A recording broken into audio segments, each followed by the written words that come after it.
On a Saturday afternoon in July 2026, the NFL sent a memo to all 32 franchises, $9.6 billion. That's what the Seattle Seahawks just sold for. The buyer wasn't a sports mogul. He was a venture capitalist who'd made his name betting on OpenAI before anyone knew what AI was. His name was Vinod Khosla. But here's what makes that number make sense. Paul Allen bought this team for $200 million in 1997 to keep it from moving to Los Angeles. To understand how staggering $9.612 billion is, think about this. The Washington Commanders sold for $6.105 billion in 2023, and that number stopped people in their tracks. The Denver Broncos went for $4.65 billion a year before that. The Seahawks just sold for nearly double the Broncos' price, and they did it just months after winning their third Super Bowl. Who wrote that check? This is where the story takes a turn most people don't see coming. Vinod Khosla isn't a name most football fans recognize, but in Silicon Valley, he's legendary. Born in Pune, India in 1955, he earned a degree from IIT Delhi, a master's from Carnegie Mellon, and an MBA from Stanford. In 1982, he co-founded Sun Microsystems, the company that built the servers that powered the early internet, and Sun eventually reached a market cap exceeding $200 billion before Oracle acquired it in 2010. But Khosla's real fortune came from betting on companies, not building them. In 2004, he founded Khosla Ventures, which made some of the most prescient investments in technology history. He was the first institutional investor in OpenAI, wiring $50 million at a $1 billion valuation in 2019, back when most people thought AI was science fiction. Today, OpenAI is valued at over $700 billion, and that single bet ranks among the most successful venture investments ever made. His portfolio includes DoorDash, Instacart, Square, Affirm, Stripe, and Rocket Lab. But what defines Khosla's approach isn't just the winners. It's the willingness to invest early in things the market doesn't understand yet. The OpenAI bet was considered fringe thinking in 2019. Today, it looks prescient.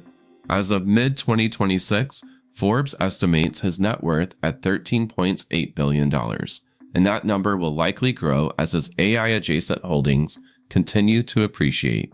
So when Khosla came knocking on the NFL's door, the league paid attention, but there's an important detail most headlines missed. Khosla's wife, Neeru, will serve as the team's controlling owner, and their son, Neil, will take a leadership role. This is a family purchase, and it cost the Khoslas something beyond money. To buy the Seahawks, Vinod had to sell his 3.1% stake in the San Francisco 49ers, a stake he'd purchased just the year before at an $8.5 billion valuation. The NFL requires controlling owners to divest from other teams, so Khosla went from part owner of one NFC West team to full owner of its biggest rival. The transition vote happens August 26, 2026 in Atlanta, and it's expected to pass unanimously.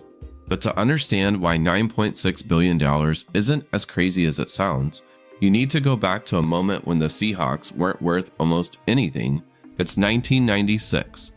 Ken Behring owned the Seahawks, a real estate developer who bought the team 8 years earlier.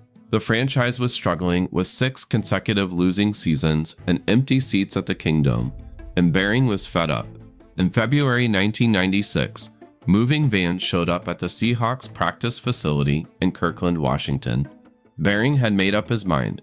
He was moving the team to Anaheim, California. Steve Rabel, the team's longtime announcer, remembers getting a call from an assistant coach who said they were moving. King County sued to block the move, and a court temporarily halted it, but the team was in limbo. Seattle needed a buyer, someone with deep pockets who would keep the franchise local. King County Council member Pete von Reichbauer put it bluntly. At the end of the day, there was no plan B. There was only plan A, and plan A was Paul Allen. Paul Allen, the Microsoft co-founder, was a Seattle native who already owned the Portland Trail Blazers. He wasn't even a huge football fan, but he understood what the team meant to the city, and he agreed to buy the team for $200 million. But there was a catch. The Kingdome was outdated, and Allen wanted a new stadium.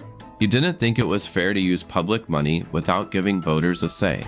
So in June 1997, he filmed a remarkable advertisement.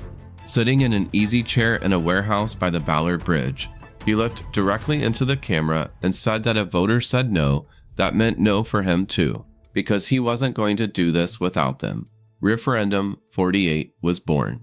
It asked Washington voters to approve $300 million in public funding for a new stadium and exhibition center, and Allen would contribute $130 million of his own money. He even personally funded the $42 million cost of the election itself. The campaign was intense. Stadium opponents argued public money should go to schools and roads instead. Supporters pointed to the economic ripple effect of keeping a major league team in town. The vote was agonizingly close. When the results came in, 51.1% said yes, and 48.9% said no.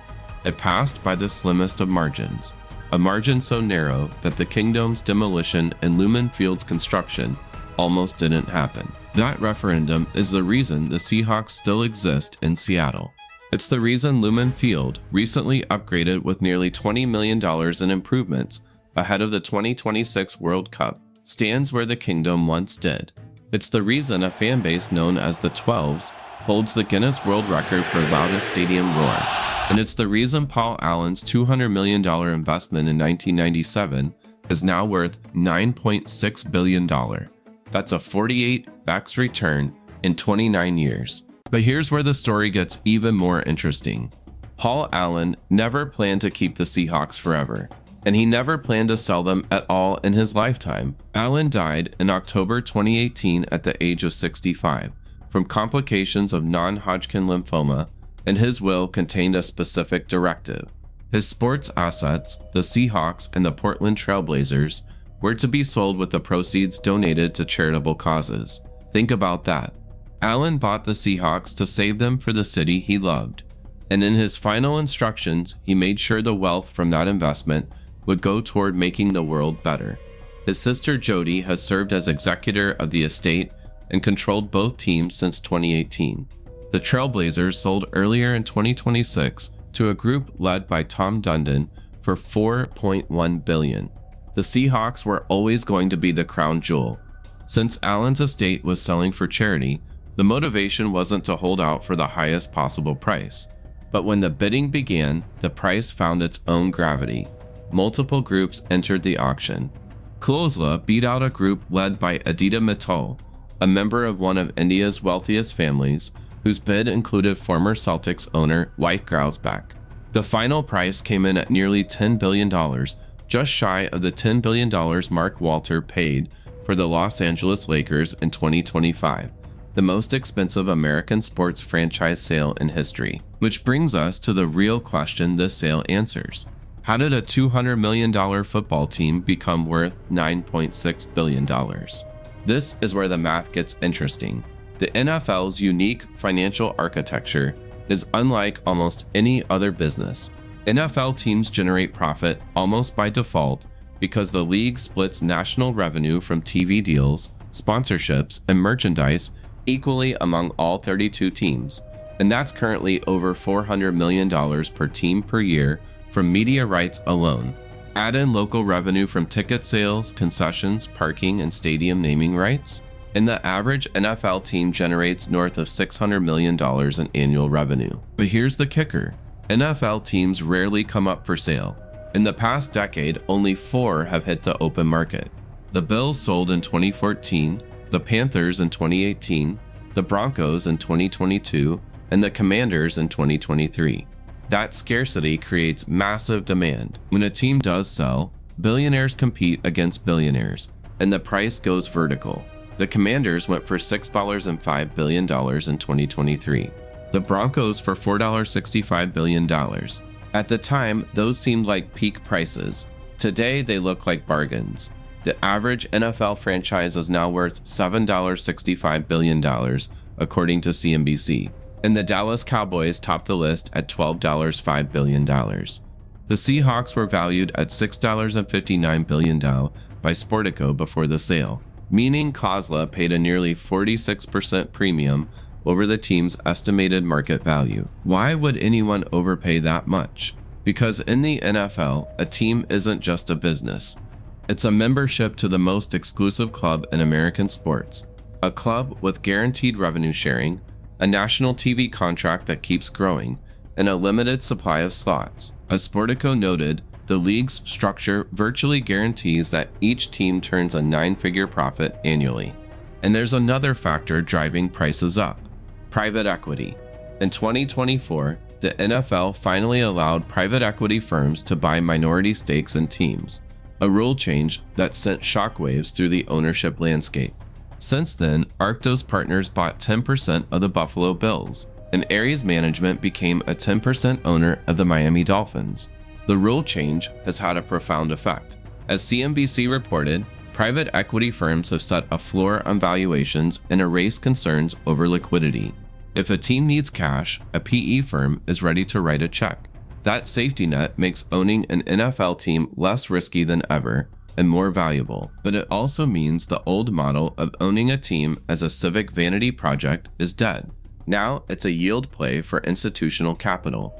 Khosla himself embodies this new era of NFL ownership. He's a venture capitalist, not a traditional sports mogul. He made his fortune betting on disruptive technology, and he invested in AI before it was mainstream. Now he's betting on the Seahawks, not as a passion project, but as an asset class. The NFL sold 6 private equity-backed minority stakes in 2025 alone. That number is climbing, and the Seahawks sale will only accelerate the trend. So what does this sale mean for the rest of the league? For current owners, it's a mark-to-market moment. Every franchise just got more valuable. If the Seahawks, valued at $6.59 billion, sold for $9.6 billion, what's the Dallas Cowboys worth in a real transaction? What about the Rams, the Giants, the Raiders? For aspiring owners, it's a wake-up call. The entry price for an NFL team keeps rising. 10 years ago, you could buy one for under $2 billion. Today, you need nearly $10 billion. And with private equity circling, the window for individual ownership is narrowing. For fans, it's complicated. On one hand, the Khosla family seems committed to the team's culture. Vinod Khosla's statement upon the deal was telling. He said they look forward to building on the winning legacy Paul Allen created and to earning the trust of Seahawks fans everywhere. The GM-head coach combo of John Schneider and Mike McDonald remains intact. The core of a Super Bowl winning roster is in place. But the deeper change is structural. When PE firms hold stakes in teams, they want returns. That means pressure on stadium deals, ticket pricing, and every revenue stream imaginable. Fans may find their team generating more profit, while their experience costs more. But the broader trend is clear. The NFL is becoming a Wall Street asset. The league's next media rights negotiation, a potential $100 billion plus deal, will likely happen with private equity sitting at the table. The days of the local billionaire buying the hometown team out of civic pride are giving way to institutional capital and global investors. Paul Allen once said that sports really brings a community together. Given his long history with this community, he felt it would be a great thing to keep the team in Seattle. He kept the team, and in doing so, he created a legacy that will fund charitable causes for decades. Bought by a man who grew up in an Indian Army household with no business connections, read about the founding of Intel at 16, and decided he would start his own technology company. Sun Microsystems to OpenAI to the Seattle Seahawks, a $200 million rescue that became a $9.6 billion record sale. The Seahawks aren't just a football team, they're a case study in how sports, technology, and capital have converged into the most powerful investment vehicle in America. And the 12 still have their team, just with a very different kind of ownership in the owner's suite. The $9.6 billion Seahawks sale isn't just the most expensive transaction in NFL history. It's a signal that the gap between sports and finance is closing, a signal that the NFL has become the ultimate store of value for the world's wealthiest people, and a signal that the game we watch on Sundays is increasingly shaped by forces far beyond the field. If you found this breakdown valuable, hit subscribe. Revenue Racers brings you the money behind the sports you love every week. Drop a comment about whether you'd pay $9.6 billion for an NFL team. and share what you think Vinod Khosla's first move as owner should be.